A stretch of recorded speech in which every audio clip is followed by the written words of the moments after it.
How would you feel if you had to flee your home today? The thing that happened in Bue-Leh in 2008 is that crude oil was spilled everywhere.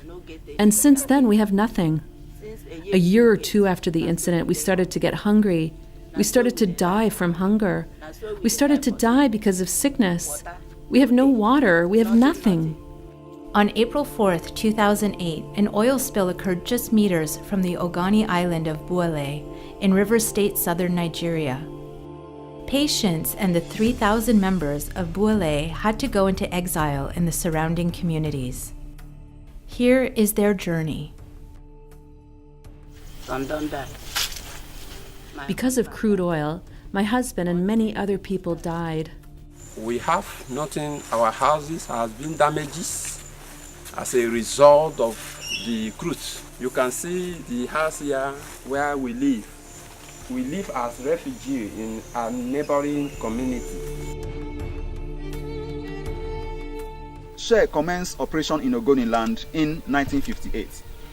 And ever since then, the lives of the Ogoni people have not remained the same because pollution has become a part and parcel of the Ogoni people. You can see behind me, you have massively polluted environments. And the environmental pollution is even becoming worse now. Nobody can fish anymore because the fishes have all died. Farmers too who farm, the environment has been devastated. And you don't have the crops doing very well anymore.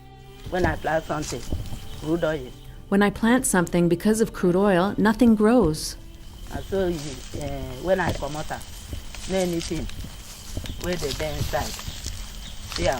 Here, because of crude oil. What are we going to eat now?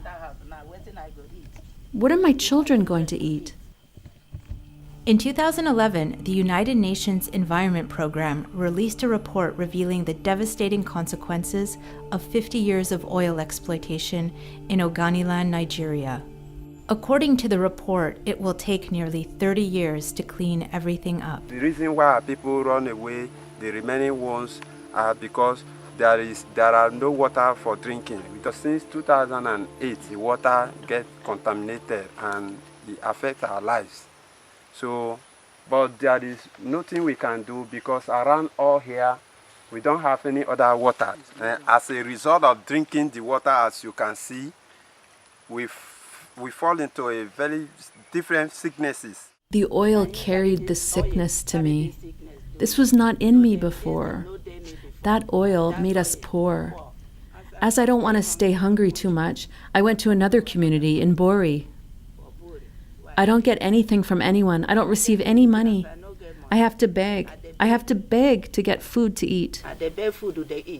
The consequences of oil exploitation on the Ogoni people are multiple and devastating. In 1995, Ken Sarawiwa, an environmental activist of the Ogoni community and founder of the Ogoni People's Survival Movement, was executed by hanging in the public square for demanding a fair distribution of oil profits, the repair of ecological damage, and respect of Ogoni people's rights.